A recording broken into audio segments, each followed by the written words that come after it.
जय हिंद। जैसा कि हम सभी को पता है 22 अप्रैल 2025 को भारत के कश्मीर में बैसरन घाटी में एक बहुत ही निर्मम आतंकवादी घटना हुई, जिसमें भारत के हमारे 26 लोग मारे गए, 26 टूरिस्ट मारे गए, जिसमें लगभग 20 लोगों को घायल होने की खबर है।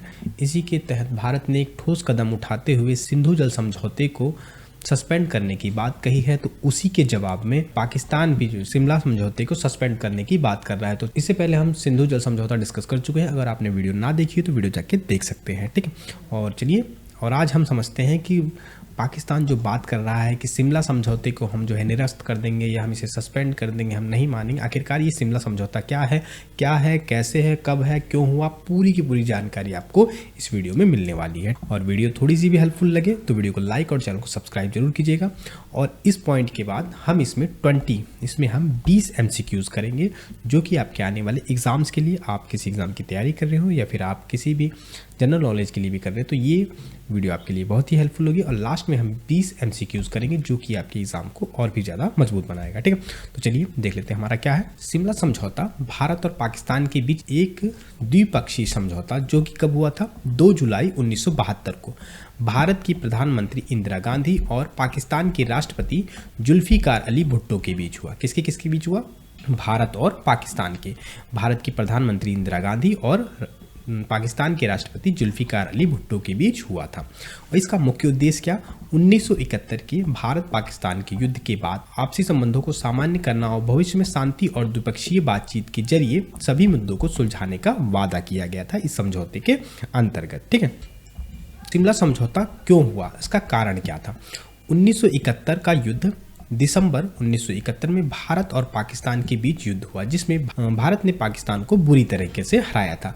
बांग्लादेश का निर्माण हुआ। इस युद्ध के नतीजे में पाकिस्तान का पूर्वी हिस्सा अलग होकर एक नया देश बना, ठीक है। पहले पाकिस्तान और ये बांग्लादेश दोनों एक थे।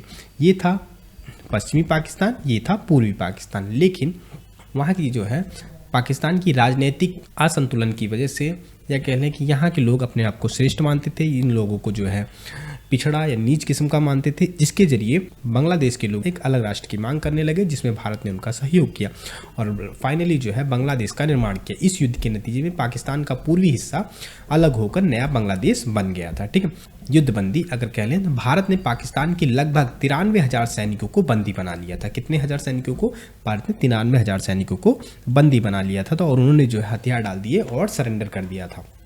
तो और अगर हम बात कर लें इसमें राजनीतिक दबाव क्या था, तो पाकिस्तान पर अंतर्राष्ट्रीय दबाव था कि वह भारत से शांति समझौता करे ताकि युद्धबंदियों की रिहाई हो सके और अपनी साख बचा सके। तो भारत और पाकिस्तान पूरी तरीके से दबाव में था, अपने हथियार डाल दिए और उसी के तहत जो है उसने अपने 93,000 सैनिकों को छुड़ाया था, ठीक है। क्षेत्रीय तनाव, दोनों देशों को भविष्य में युद्ध टालने और शांति बहाल करने के लिए किसी एक समझौते की जरूरत थी। तो उसी के तहत जो है भारत के शिमला के अंदर, कहाँ?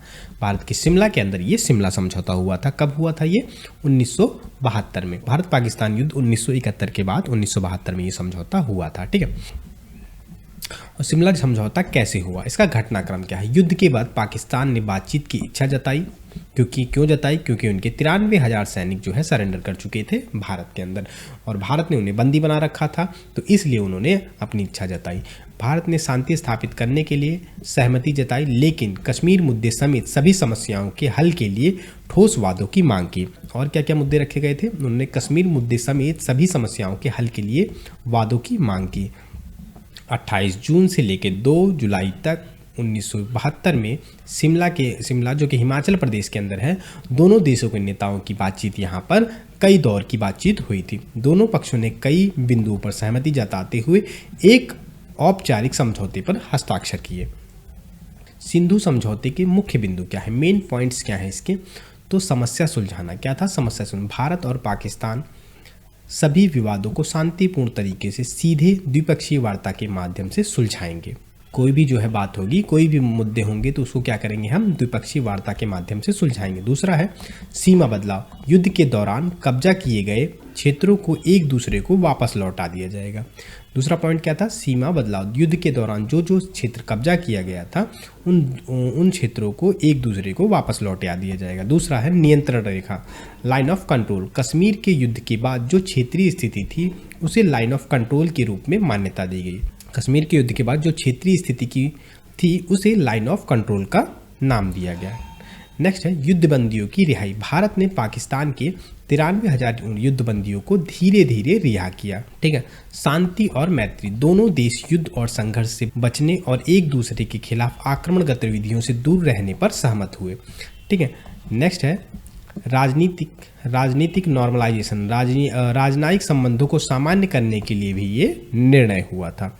ठीक है, तो अगर ये है हमारा भारत का मैप और ये था पाकिस्तान, ये पूर्वी पाकिस्तान, वर्तमान में ये पाकिस्तान है जो कि पूरी तरीके खत्म हो चुका है, ये है बांग्लादेश। ठीक है, और ये हमारा प्यारा भारत। वीडियो थोड़ी सी भी हेल्पफुल लगी हो तो वीडियो को, अगर अभी तक आप बने हैं तो बने रहिएगा। कुछ देर बाद हम आपके 20 इंपॉर्टेंट जो है MCQs करेंगे। ठीक है, तो कहते हैं शिमला समझौते के महत्व क्या है। यह भारत पाकिस्तान में एक नया अध्याय खोलने की कोशिश थी। इसे द्विपक्षीय वार्ता के सिद्धांत को स्थापित किया जिसमें किसी तीसरे देश या संगठन जैसे संयुक्त राष्ट्र की मध्यस्थता को दरकिनार किया गया। ठीक है, इसमें उन दोनों ने जिसमें भारत और पाकिस्तान ने आपस में ही इस मामले को सुलझा लिया और किसी तीसरी पार्टी की या मैं कह लें किसी तीसरे की मध्यस्थता की इसमें जरूरत नहीं पड़ी। ठीक है, कश्मीर मुद्दे को केवल भारत और पाकिस्तान के बीच बातचीत से सुलझाने का संकल्प लिया गया, लेकिन आज तक ये मुद्दा जो है सुलझा नहीं है।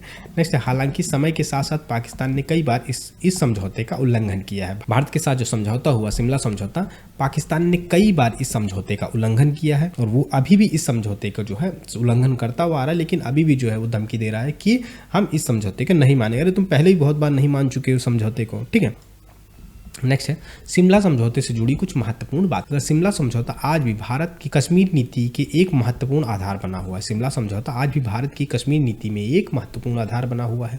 भारत बार बार अंतर्राष्ट्रीय मंच पर कहता है कि कश्मीर एक द्विपक्षीय मुद्दा है और इसका समाधान शिमला समझौते के अनुसार ही होना चाहिए।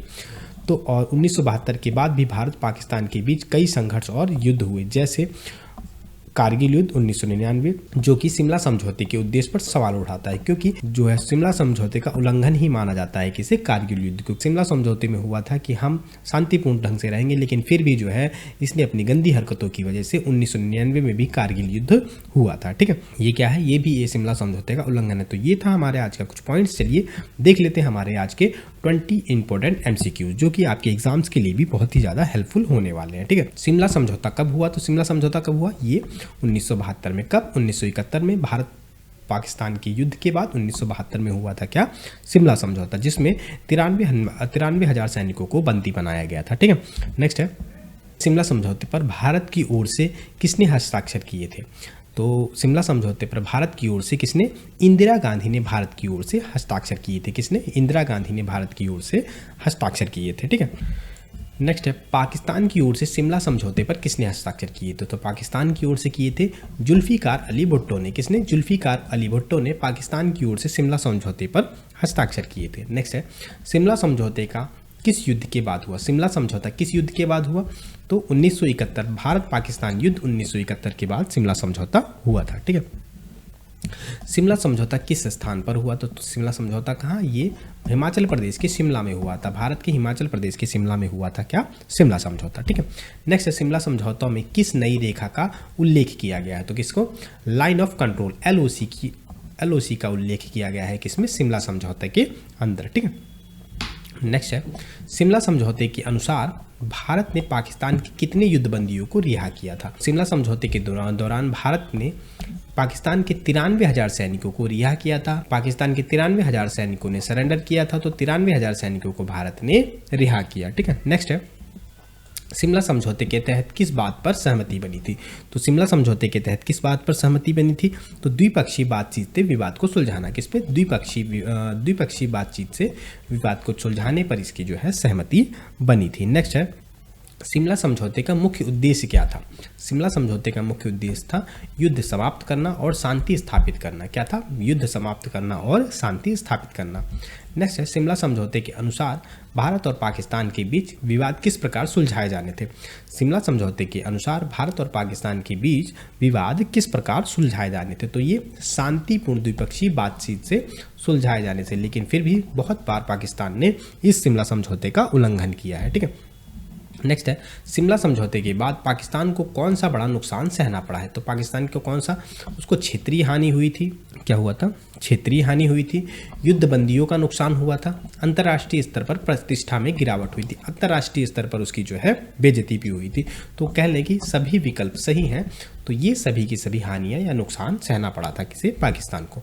नेक्स्ट है, भारत ने शिमला समझौते में किस नई रणनीति पर बल दिया? तो भारत ने शिमला समझौते पर किस नई रणनीति पर बल दिया? द्विपक्षीय समाधान नीति पर। किस पे? द्विपक्षीय समाधान नीति पर बल दिया। राइट आंसर क्या हो जाएगा हमारा? सी हमारा राइट आंसर हो जाएगा। नेक्स्ट क्वेश्चन है, शिमला समझौते के बाद किस देश का निर्माण विश्व पटल पर हुआ? तो शिमला समझौते के बाद किस देश का निर्माण हुआ? तो शिमला समझौते के बाद बांग्लादेश का निर्माण हुआ। किसका निर्माण हुआ? बांग्लादेश बना एक नया देश उभर कर। ठीक है, नेक्स्ट क्वेश्चन है हमारा, निम्न में से किस वर्ष भारत ने पाकिस्तान से शिमला समझौता का उल्लंघन करने का आरोप लगाया? निम्न में से किस वर्ष भारत ने पाकिस्तान से शिमला समझौते का उल्लंघन करने का आरोप लगाया? तो 1999 में, क्योंकि 1999 में कारगिल युद्ध के तहत भारत ने पाकिस्तान पर शिमला समझौते का उल्लंघन करने का आरोप लगाया। ठीक है, नेक्स्ट है, शिमला समझौते में किस शब्द का विशेष उल्लेख किया गया है? ठीक है, जो आज भी भारत पाक विवादों में महत्वपूर्ण है। तो क्या है? ये नियंत्रण रेखा, लाइन ऑफ कंट्रोल। क्या है? Line of control. नियंत्रण रेखा का जो है, इसमें नियंत्रण रेखा की चर्चा की गई थी। ठीक है, नेक्स्ट है, शिमला समझौते का असर किस मुद्दे पर पड़ा है? तो शिमला समझौते का असर मुख्य रूप से कश्मीर मुद्दे पर पड़ा है। किस पे? कश्मीर मुद्दे पर इस समझौते का असर पड़ा है। ठीक है, नेक्स्ट क्वेश्चन है, शिमला समझौते में पाकिस्तान ने किस बात के लिए सहमति दी थी? बांग्लादेश की स्वतंत्रता को स्वीकार किया था। किसने? पाकिस्तान ने बांग्लादेश की स्वतंत्रता को स्वीकार किया था। नेक्स्ट है, शिमला समझौते के तहत भारत ने पाकिस्तान को कितने क्षेत्र वापस लौटाया था? तो भारत ने पाकिस्तान का कितना क्षेत्र वापस लौटाया था? तो ये 13,000 वर्ग किलोमीटर क्षेत्र जो है पाकिस्तान का वापस लौटाया था भारत ने। कितना क्षेत्र कब्जा कर लिया था? 13,000 वर्ग किलोमीटर। ठीक है, नेक्स्ट क्वेश्चन है हमारा, शिमला समझौते के बाद भारत ने किस नीति पर अधिक जोर दिया? तो शिमला समझौते के बाद भारत ने किस नीति पर अधिक बल दिया? तो भारत ने क्षेत्रीय संतुलन और शांति पर अधिक बल दिया। तो राइट आंसर क्या हो जाएगा हमारा? सी हमारा राइट आंसर हो जाएगा। ठीक है, नेक्स्ट है, निम्न में से कौन सा कथन शिमला समझौते के बारे में सही है? तो निम्न में से कौन सा कथन शिमला समझौते के बारे में सही है? तो ये एक त्रिपक्षीय समझौता था। बिल्कुल नहीं। इसमें तीसरे देश की मध्यस्थता का प्रावधान था। बिल्कुल नहीं। ये दोनों देशों के बीच हुआ था। भारत और पाकिस्तान ने द्विपक्षीय बातचीत का वचन दिया था। ये राइट आंसर है। और इसमें संयुक्त राष्ट्र की बड़ी भूमिका थी। बिल्कुल नहीं, इसमें किसी की भूमिका नहीं थी। ये द्विपक्षीय बातचीत थी जिसमें भारत और पाकिस्तान ने आपस में इस मैटर को जो है सुलझाया था। ठीक है, तो ये थे हमारे आज के टॉप 20 क्वेश्चन और कुछ फैक्चुअल इन्फॉर्मेशन। वीडियो थोड़ी सी भी हेल्पफुल लगी तो वीडियो को लाइक और चैनल को सब्सक्राइब जरूर कीजिएगा। और किसी पॉइंट पर या और किसी टॉपिक पे वीडियो चाहते हैं तो वीडियो कमेंट बॉक्स में जरूर छोड़िएगा। और वीडियो कैसी लगी एक बार कमेंट बॉक्स में जरूर बताइएगा। तो चलिए मिलते हैं एक और धमाकेदार वीडियो के साथ। तब तक के लिए जय हिंद, जय भारत।